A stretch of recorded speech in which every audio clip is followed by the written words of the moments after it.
Madame, Messieurs, très heureuse de vous retrouver dans le cadre de ce tout nouveau numéro de votre émission Un homme, un concept. Nous analysons très froidement, calmement l'actualité, mais nous essayons également essayer de changer autour des différents concepts qui est en train d'être mis en place par les uns et les autres pour le développement de la République démocratique du Congo. Et aujourd'hui, on va parler d'un tout nouveau concept avec notre invité. C'est un jeune et il compte mettre en place un nouveau... ils ont un start-up qui travaille dans le domaine d'éducation. On essaiera d'en savoir un peu plus dans le cadre de cette émission pour entrer dans le vif du sujet. J'ai le plaisir de recevoir Rousseau Ditoutou. Bonsoir et bienvenue.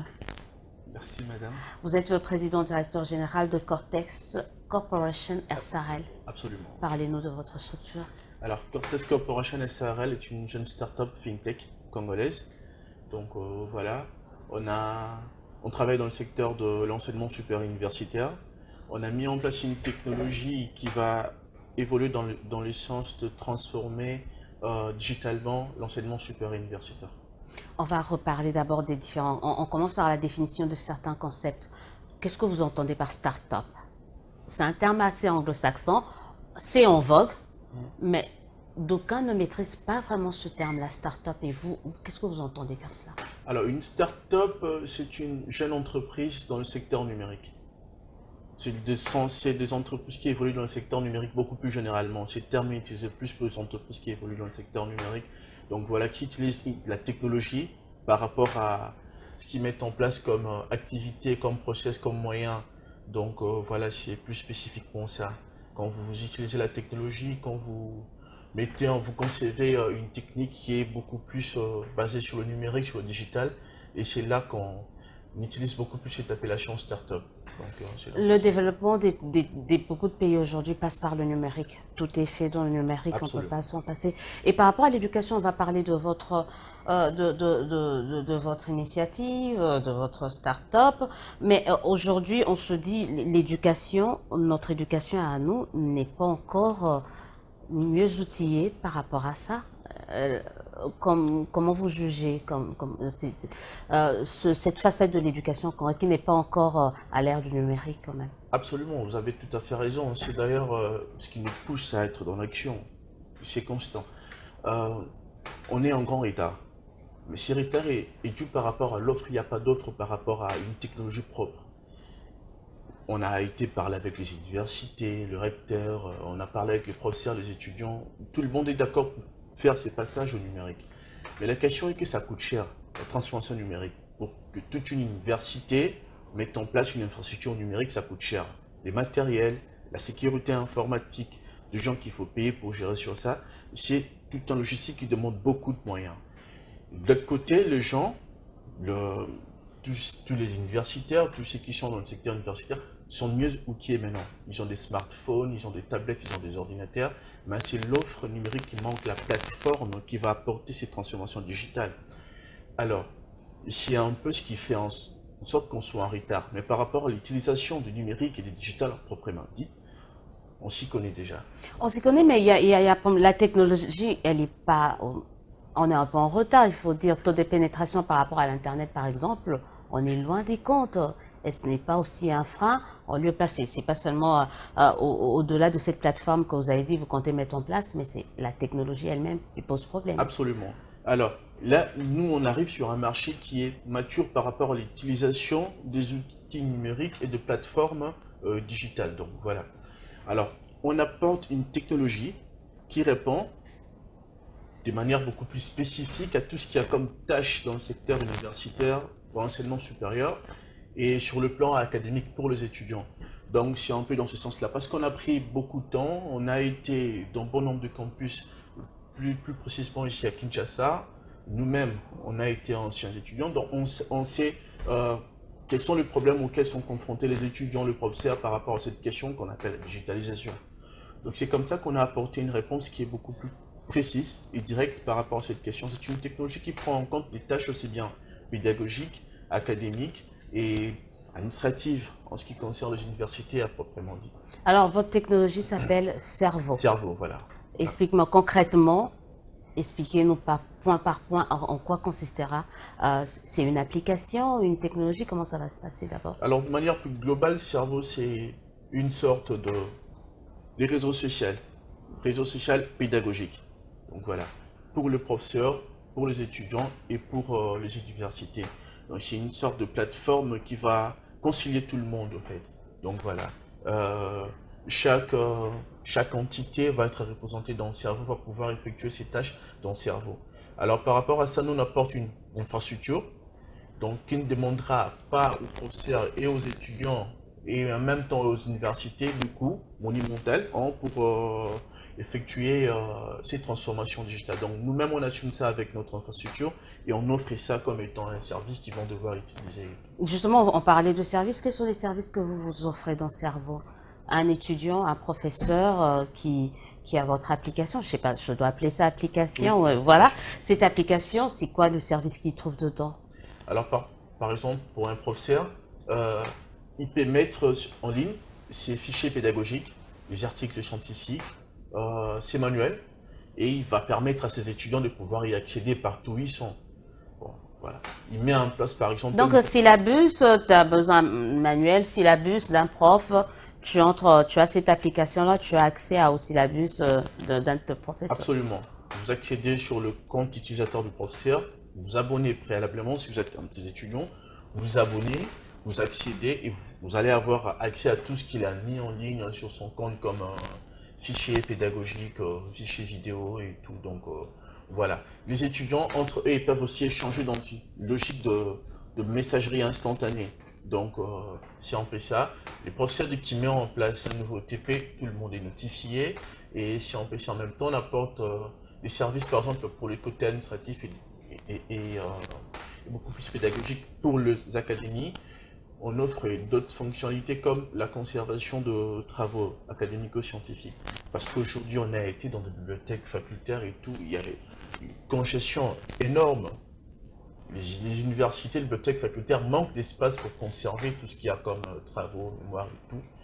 Avec Cerveau, chaque université va pouvoir avoir sa propre bibliothèque en ligne.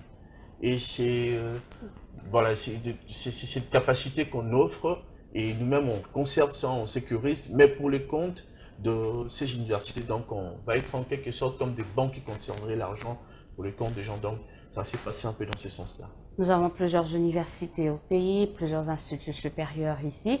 Ça concerne tout ce monde-là, toutes les universités de la RDC, ou vous commencez par quelques universités, instituts Bon, supérieurs vous de la savez, classe? quand on commence avec un produit, il faut toujours aller d'abord quelque part avant de pouvoir s'étendre. Jusque-là, on travaille d'abord avec quelques-unes, avec quelques facultés, avec quelques universités, pour le moment. Donc Lesquels, par voilà. exemple, on aimerait bien savoir, comme ça ils pourront. Est-ce que on peut pas le révéler ou Pour le moment, je préfère ne pas révéler les noms, mais dans pas longtemps, d'ici le lancement officiel qui aura lieu à la rentrée académique, cette année qui commence, vous aurez toutes ces informations. Si vous avez la gentillesse de m'inviter à nouveau, on en parlerait beaucoup plus largement. Ok, d'abord, pourquoi vous avez voulu vous intéresser? On sait que le socle de l'éducation commence par l'école primaire ou maternelle, parce qu'un élève, un enfant qui manque la base, ça va être difficile pour l'université. Pourquoi avoir choisi l'université? Pourquoi n'avoir pas voulu commencer par l'école primaire, par exemple? Ça manque également. Absolument. Alors là, la question va aller à nos origines. Je vous ai dit récemment que nous-mêmes, on a été anciens étudiants à l'UNIKIN. C'est comme ça qu'on a compris ce qui manquait. On a vu ce qui se faisait ailleurs, on s'est dit, mais c'est pas normal. Tout le monde fait ce passage au numérique. Pourquoi nous, on est en retard? Donc c'est par rapport un peu à ça. Et bon, l'enseignement primaire et autres, peut-être, peut-être, mais pour le moment, on se focalise beaucoup plus spécifiquement sur sur un terrain qu'on maîtrise le mieux possible. Voilà, l'enseignement supérieur universitaire.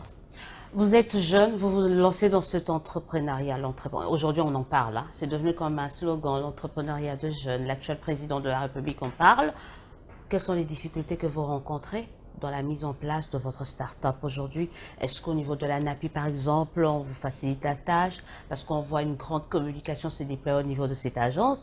Quelles sont les difficultés que vous avez rencontrées? Alors déjà, ici chez nous en RDC, il y a principalement des difficultés. Euh, il y a d'abord les talents, côté personnel. Ah, il n'y en a pas. Euh, il faut trouver J'ai cherché. très bon, ouais, dans le secteur où on se trouve, voilà, des bons ingénieurs. Et deuxièmement, c'est les financements. Les financements, c'est un vrai problème. C'est un vrai problème. Là, on a lancé notre tour de table, on est en train de lever des capitaux. Donc voilà, on parle avec quelques bailleurs intéressés. Donc voilà. Et, mais le financement reste vraiment le problème majeur par Vous ne rapport. vous sentez pas soutenu quand même. Est-ce que vous êtes allé par exemple à l'ANAPI, je viens de citer, parce que cette agence, en fait, par son opération de com un peu de charme, Oui. nous fait dire ou nous fait croire que voilà, il y a des choses qui se font. Vous êtes allé là-bas, est-ce que vous avez obtenu gain de cause, on vous a rassuré? Alors, parlons de l'ANAPI, de ce qu'ils font comme travail. Monsieur Anthony Quinte, Mm. qui est déjà, il fait un excellent travail, lui et son équipe. Euh, c'est bon, et ils financent pas des entreprises à ma connaissance. Ok. Donc voilà, ils financent pas des entreprises, pas surtout de jeunes entreprises. Ils sont là à faciliter hein, le climat des affaires, à proposer Mais est-ce des que vous avez réformes. trouvé gain de cause justement par rapport à cette facilité? Parce qu'il y a Oui, par rapport pour à cette l'ouverture. facilité, oui, on a trouvé gain de cause dans ce sens-là, le sens que on a eu beaucoup de facilité à créer notre entreprise. Hein. Voilà, avec le guichet unique de création d'entreprise. Et ça, c'est une des réformes qui a été menée par la NAPI. Donc, dans ce sens-là, oui. Dans ce sens-là, oui. Mais, côté financement, on a frappé ailleurs. On est en train de négocier avec des bailleurs. Donc, Négocier avec le bailleur, notamment, je le disais tout à l'heure, le président de la République fait de ça de soutien aux jeunes, de soutien à l'entrepreneuriat de jeunes, son cheval de bataille. Est-ce que vous avez frappé du côté du président de la côté de la République? présidence, alors on a entendu parler de ces fonds de garantie qui va être mis en place par le président de la République. Donc voilà. Et on attend de voir ce que ça va donner, qu'est-ce qui va gérer ça, qu'est-ce qui va être le processus pour obtenir le financement et tout. Mais on reste confiant parce qu'il a très bien commencé et on sait que la suite va être meilleure, on espère et on croise les doigts. On croise les doigts par rapport. Mais hormis, vous avez dit la principale difficulté, c'est par rapport au financement. Mais moi, je reviens quand on parle de start-up, surtout dans le domaine numérique, c'est le coût de l'Internet, c'est le taux de pénétration. Est-ce que vous avez tenu compte de tout Le cela? coût de l'Internet, c'est un vrai problème. C'est une question qui doit être traitée au niveau national.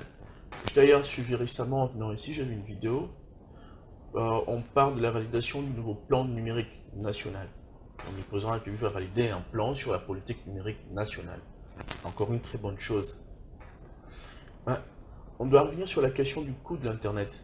L'Internet coûte extrêmement cher ici chez nous et il n'est pas assez de très bonne qualité, ça, on doit se le dire. Donc voilà. C'est une question qui doit être aussi réglée, entre autres, par l'ANAPI aussi. Parce que aujourd'hui, l'Internet se conjugue avec l'économie, la croissance économique. Donc voilà. C'est une question qui est très sérieuse, qui est très importante, qui doit vraiment être traitée au sommet de l'État. Donc voilà, c'est un peu ça. Par rapport au taux de pénétration, bon, jusque-là, nous on a commencé sur Kinshasa. Et dans tout ce qu'on a comme campus universitaire ici à Kinshasa, côté connexion, ils sont quand même connectés. Donc, c'est un peu ça. Ah, vous êtes Après on va voir quand sera question de nous envoler pour ailleurs. Aujourd'hui, quand on parle vraiment de l'Internet, de start-up, c'est plus, on se base sur les smartphones et notamment aujourd'hui avec les sociétés de téléphonie mobile. Et vous êtes arrivé de frapper par là pour qu'ils essayent quand même de vous faciliter parce que, qu'on se le dise, tout le monde ne cesse de dire il faut soutenir l'entrepreneuriat de jeunes. Et de ce côté-là, est-ce que vous avez également obtenu gain de cause? Non, on n'a pas frappé de ces côtés-là. Ah, Voilà. mais je vous donne une idée. Oui, on n'a pas frappé de ces côtés-là parce que Parce que bon, on a notre petite idée, on sait un peu comment ça marche un peu. Donc voilà, c'est comme ça qu'on préfère concentrer nos efforts sur ce qui est beaucoup plus prometteur, donc que de nous dissiper à ce qui serait moins productif et qui nous ferait perdre un peu de temps si vous voulez. vous voulez travailler en vase clos, vous voulez pas des ramifications avec ces sociétés qui ont déjà une base de données, qui travaillent déjà dans ce domaine-là, non? Non, non, absolument pas, absolument pas. On est en contact avec des structures qui sont dans le secteur, qui évoluent dans le secteur numérique. Il y a par exemple M. Bernard Tchenda de, comment on appelle, d'Ingenuity, avec qui on parle, qui a eu à nous conseiller pendant un moment. Donc voilà, on est en bonne relation. On s'est fait coacher par pas mal de gens qui nous conseillent. Donc voilà, on n'évolue pas en vase clos. On est en contact avec un bon nombre de professeurs, un bon nombre de recteurs. On a parlé des étudiants. On n'évolue pas en vase clos. En ce qui concerne cette démarche de nous ouvrir vis-à-vis de... On sait ce que ça donne, donc voilà, il y a un peu certaines formes de conséquences. Vous, en tant que personne, vous êtes jeune. Quelle a été la principale motivation pour vous de vous lancer dans cette aventure? C'est pas évident. Quand on est jeune, on veut tout de suite aller vers ce qui est déjà fait. Mais là, c'est comme si vous recommencez à zéro. Vous commencez votre... C'était quoi la principale motivation? Euh, je peux dire un peu le goût de l'aventure et en même temps la volonté de participer à l'évolution de son pays. Donc c'est un peu ça. Parce que le numérique aujourd'hui, c'est une question de souveraineté nationale. Donc voilà. On essaie un peu d'oublier, de confondre un peu tout. Il faut remettre les choses à leur place. Le numérique, c'est une question de souveraineté nationale. Euh, Voyez-vous ce qui se passe avec les GAFA, ok? Google, Facebook, Amazon et tout, voilà. Bruno Le Maire, le ministre de l'économie en France, il a proposé une taxation uniforme de ces géants du numérique en Europe. Et tout de suite, le président américain a réagi. Il dit, si vous taxez nos entreprises par rapport à ces taux-là, nous ici, on va vous punir aussi en surtaxant le vin français. On voit ce qui se passe entre Huawei et les États-Unis, Apple et tout le travail. Donc, c'est une question de souveraineté nationale. Si, dans une nation, on n'arrive pas nous-mêmes à prendre cette question du numérique en charge, ça sera contrôlé par d'autres personnes. Comme aujourd'hui, tout ce qu'on a comme banque, c'est contrôlé par d'autres personnes. Tout ce qu'on a comme télécom, c'est contrôlé par d'autres personnes. On doit se les dire. C'est une question de souveraineté nationale. Dans ce sens-là, il faut encourager les nationaux aussi à faire leurs preuves, à se lancer, les faciliter dans... C'est comme ça. Parce que si on ne fait pas, WhatsApp fait des marges ici, Facebook fait des marges ici, et pendant ce temps, nous, on est quoi? Des utilisateurs. Donc voilà, quelle différence entre ceux qui venaient prendre des cacao et des caoutchoucs pour aller exploiter là-bas et ce système numérique actuel. Donc voilà, il faut évoluer, il faut en tout cas mettre en place des actions concrètes. Moi, je vois que le président de la République, il a bien commencé. Il donne des signaux forts. Voilà. Avec déjà ces plans nationaux du numérique, on doit y attendre beaucoup par rapport à ça. Le problème ici en RDC, il y a tellement des plans, il y a eu tellement de réflexions et tout le monde s'accorde à dire le numérique, c'est la base du développement, mais dans le concret, quand même, il faut qu'on se le dise, on n'arrive pas à décoller, ça bloque. Ou on se dit, mais où est-ce que ça bloque? Pourquoi on n'arrive pas à décoller? Alors que quand tu arrives dans certains pays, le Kenya, dans certains pays est-africains, voire ouest-africains, on sent que le gouvernement de ces pays prend les choses à bras le corps. Mais ici, chez nous, est-ce que c'est pas purement politique? C'est pas au niveau de la politique que ça bloque? Mais bien entendu, c'est aussi au niveau de la politique. Et sans faire la politique, on sait la gestion calamiteuse qui a caractérisé la nation pendant ces 18 dernières années. Donc voilà. Là, on a un homme qui a une volonté de faire les choses efficacement. Et j'ai rencontré l'équipe du chef de l'État qui s'occupe spécifiquement de la question du numérique. Voilà. C'est des gens super compétents et qui sont soucieux de leur travail, qui ont vraiment la culture de résultat. Donc voilà. Par rapport à ces points, je pense qu'on peut être confiant et attendre de bons résultats et entendre ce que ça va donner. Donc voilà, c'est un peu ça. On parle de l'entrepreneuriat de jeunes, ou aujourd'hui, quand on parle de renouvellement, quand on est dans le domaine politique, on ne va pas trop parler politique aujourd'hui, mais on parle de renouvellement de la classe politique. On sent qu'il y a de moins en moins de jeunes qui embrassent cette filière où vous avez. Quand on parle de renouvellement, on voit plus la politique. Vous, votre concept, votre définition de l'entrepreneuriat de jeunes pour que ça marche en République démocratique du Congo, c'est lequel? Alors, il y a aussi une autre question. Moi, j'étais récemment avec un de grands capitaines d'industrie de la RDC. On était à une soirée. Je lui ai parlé, je dis, mais monsieur, je n'ai pas cité son nom, je dis, monsieur, pourquoi vous ne parlez pas assez? Pourquoi vous n'êtes pas à la télé? Pourquoi on ne vous connaît pas? Parce que moi, par exemple, les patrons d'industrie qui m'ont influencé, ils sont français, ils sont israéliens, ils sont américains, c'est Rockefeller, c'est Jeff Bezos, c'est Monsieur Dassault. Donc, C'est des gens comme ça. Mais ici, chez nous, on trouve difficilement des modèles. Ah, on a des capitaines d'industrie, comme un monsieur comme Bemba Saolo, on a des gens comme ça, comme monsieur Kindolo, Pascal. On a des gens comme ça. Mais la question, c'est que ils sont pas, on les voit pas, ok? Ils sont pas. Ils se cachent, vous savez comment ça se passe en Afrique. Plus Voilà. on te voit, on commence Voilà. les gens un Voilà, peu. je parlais avec ce monsieur-là et je dis, mais vous devez faire des émissions, vous devez passer à la télé, vous devez encourager des jeunes, vous devez faire des conférences. Parce que le jeune, la question c'est quoi? Les jeunes sont perdus, ils n'ont pas de repères, ils n'ont pas de modèle. Tout ce qu'ils voient comme modèle, C'est la politique, voilà, c'est au Sénat, c'est à voilà, l'Assemblée, voilà. c'est le député et tout. Donc c'est un monsieur qu'on avait connu qui n'avait pas grand-chose, voilà et tout. Du jour au lendemain, il devient ministre, il a villa par-ci, il a villa par-là, il a Cadillac et tout. Bon, qu'est-ce que les jeunes se disent? Ben, on y va là-bas, ça paye. C'est ça la question. Donc voilà. Mais si on a des hommes d'affaires ici dans ces pays qui sont là, qui montrent l'exemple, tout, ils montrent leur réussite, ils montrent ce qu'ils ont connu comme difficultés, ils encouragent les jeunes, je pense que ça va motiver les gens à voir les choses autrement. Donc c'est un peu ça. Moi, Donc ceux qui ont réussi doivent essayer de s'ouvrir aux autres, surtout aux absolument. jeunes, de présenter Oui. que la politique n'est pas L'alpha et la l'oméga, seule voilà. voie de réussite. Et c'est ça qui manque, effectivement. Absolument. C'est ça. Il n'y a pas de modèle, il n'y a pas de repère. Donc voilà. Or, on a ces gens-là, ils sont là, hein, ils essaient un peu de ne pas trop être visibles.